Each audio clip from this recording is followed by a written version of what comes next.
ജിത്തിനെ തൻ്റെ പ്രണയമറിയിച്ച് രേവതികുട്ടി.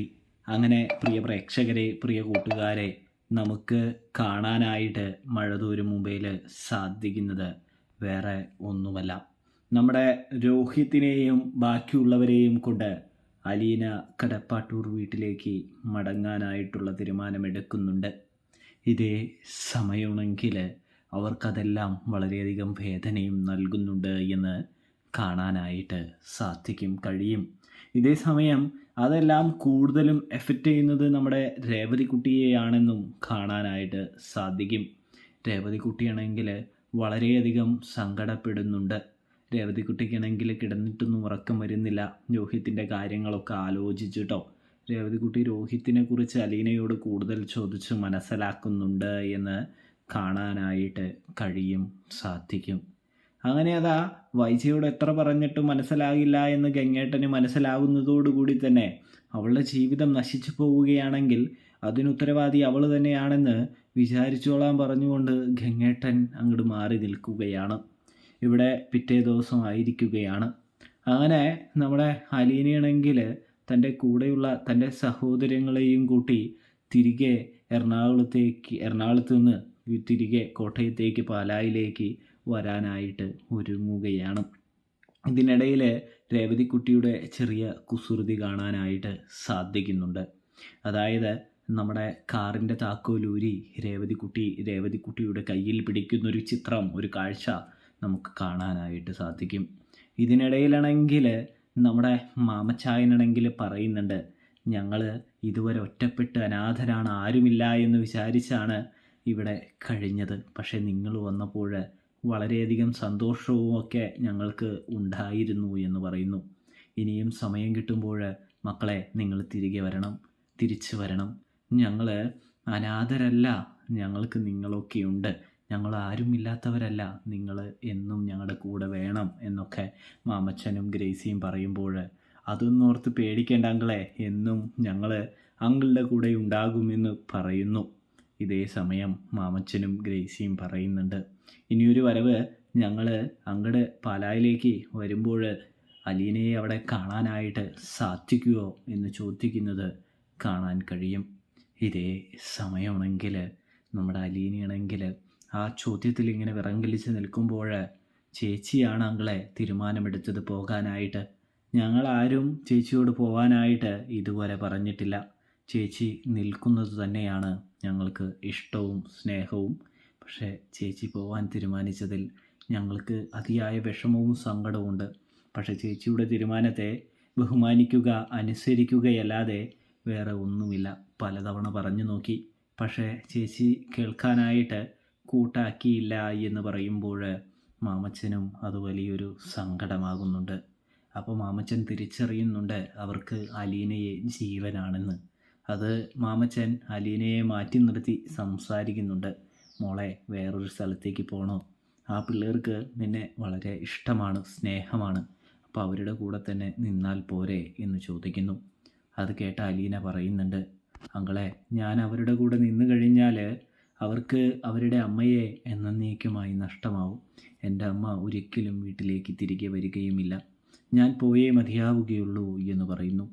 അത് കേട്ടതും, മോളെ, നീ പോയാലും ഒന്നും സംഭവിക്കാനായിട്ട് പോകുന്നില്ല, ഒന്നും മാറാനായിട്ട് പോകുന്നില്ല. അത് വേറൊന്നുകൊണ്ടുമല്ല ഞാൻ പറയുന്നത്, സർവനാശം തന്നെയാണ് സംഭവിക്കാൻ പോവുക.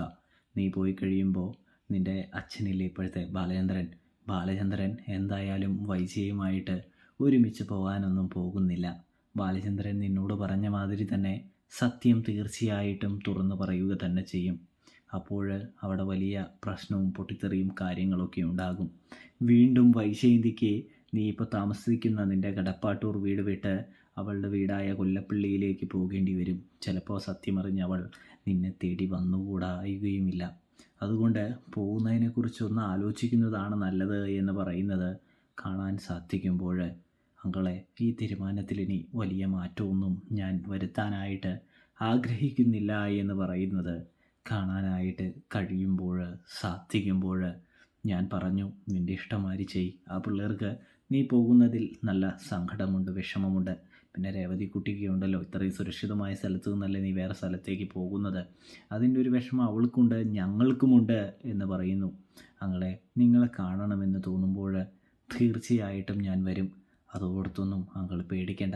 എന്തായാലും അച്ഛൻ എന്നെ സുരക്ഷിതമായ സ്ഥലത്തേക്ക് തന്നെയായിരിക്കും എത്തിക്കാനായിട്ട് പോകുന്നത് എന്ന് പറയുമ്പോൾ എന്തായാലും ശ്രദ്ധയോടെ ഇരിക്കണമെന്ന് മാമച്ചൻ പറയുന്നുണ്ട്.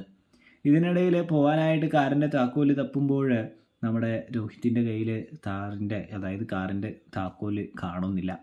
അപ്പോഴാണെങ്കിൽ രോഹിത്താണെങ്കിൽ അവിടെയൊക്കെ തപ്പി നടക്കുമ്പോൾ രേവതിക്കുട്ടി കാറിൻ്റെ താക്കോല് കയ്യിലിട്ട് കറക്കിക്കൊണ്ട് വരികയാണ്, നിൽക്കുകയാണ്. ഇതേ സമയം അപ്പം നീയാണല്ലേ കാറിൻ്റെ താക്കോലെടുത്ത് ഒളിപ്പിച്ച് വെച്ചതല്ലേടി കള്ളി എന്ന് പറയുമ്പോൾ ഞാൻ കള്ളിയൊന്നുമല്ല, എനിക്ക് നിങ്ങളോട് കുറച്ച് കാര്യങ്ങൾ സംസാരിക്കാനുണ്ട്, അതുകൊണ്ടാണ് മാറ്റി വെച്ചത് എന്ന് പറയുന്നു. എന്തായാലും നിങ്ങൾ ഞാൻ വിചാരിച്ചതിനേക്കാളും നല്ലൊരു വ്യക്തിയാണ്, നല്ലൊരു മനുഷ്യനാണെന്ന് രേവതിക്കുട്ടി നമ്മുടെ രോഹിത്തിൻ്റെ മുഖത്ത് നോക്കി പറയുന്നു. അപ്പോൾ രോഹിത്ത് ചോദിക്കുന്നുണ്ട്, എന്ത് പറ്റി ഇത്ര പെട്ടെന്ന് ഇങ്ങനെയൊക്കെ പറയാൻ, എന്താ കാര്യം എന്ന് തിരക്കുന്നു. അപ്പോഴാണെങ്കിൽ നമ്മുടെ രേവതിക്കുട്ടി പറയുന്നുണ്ട്, നിങ്ങളെ ഞാൻ കണ്ടത് പണ്ടത്തെ രോഹിത്തായിട്ടാണ്. ഞാൻ വിചാരിച്ചത് നിങ്ങൾക്കൊരു മാറ്റവും ഇല്ലെന്നാണ്, പക്ഷേ നിങ്ങൾ ഒരുപാട് മാറിയിട്ടുണ്ട് രോഹിത്. അതുകൊണ്ട് തന്നെ ഞാൻ പറഞ്ഞതിനും ചെയ്തതിനും പ്രവർത്തിച്ചതിനും നാണം കെടുത്തിയതിനും എല്ലാത്തിനും മാപ്പ് എന്ന് പറയുന്നു.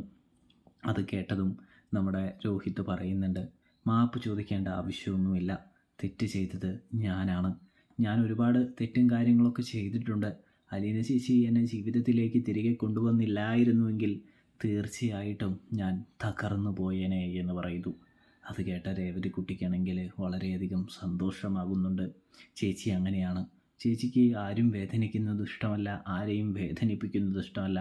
ചേച്ചി എല്ലാവരെയും കരകയറ്റി കൊണ്ടുവരാനാണ് ശ്രമിക്കുന്നത് എന്ന് പറയുന്നു. ഇപ്പോഴാണ് രോഹിതേട്ടാ നിങ്ങൾ ഒരു നല്ല അലീന ചേച്ചിയുടെ അനുജനായി മാറിയത് എന്ന് പറയുന്നു. അങ്ങനെയാണോ കാര്യങ്ങൾ? നീ എന്തായാലും താക്കോലെടുത്ത കാര്യം ഇതുവരെ വ്യക്തമാക്കിയില്ലല്ലോ എന്ന് പറയുമ്പോൾ, അല്ല എനിക്കിപ്പോൾ നിങ്ങളോടൊക്കെ ചെറിയൊരു ഇഷ്ടവും കാര്യങ്ങളൊക്കെ ഉണ്ട് കേട്ടോ, അത് ഞാൻ പറയാൻ വേണ്ടി താക്കോലെടുത്തത്, പിന്നെ നിങ്ങളോട് മാപ്പൊക്കെ പറയണമായിരുന്നു എന്നിങ്ങനെ പറയാണ്. ഇഷ്ടമുണ്ട് എന്ന് കേട്ടതും രോഹിത്ത് രേവതിക്കുട്ടിയെ തിരിച്ചറിയുന്നുണ്ട്.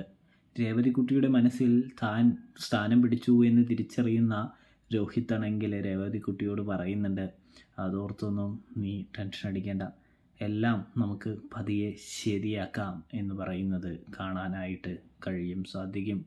ചേച്ചി പോയാലും നല്ല സ്ഥലത്തേക്കായിരിക്കും പോകുന്നത് എന്ന് പറയുന്നുണ്ട്.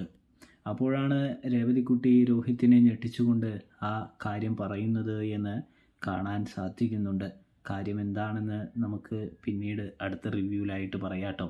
ഇതിനിടയിൽ അങ്ങനെ രോഹിത്ത് അവിടെ നിന്ന് പോകുമ്പോൾ രേവതിക്കുട്ടിയെ തന്നെ കണ്ണെടുക്കാതെ ഇങ്ങനെ നോക്കിക്കൊണ്ട് നിൽക്കുകയും രേവതിക്കുട്ടി യാത്ര പറയുകയും ചെയ്യുന്നൊരു കാഴ്ച കാണാൻ സാധിക്കും. അപ്പോൾ തന്നെ എന്താണ് പറഞ്ഞതെന്ന് പ്രേക്ഷകർക്ക് മനസ്സിലായില്ലേ?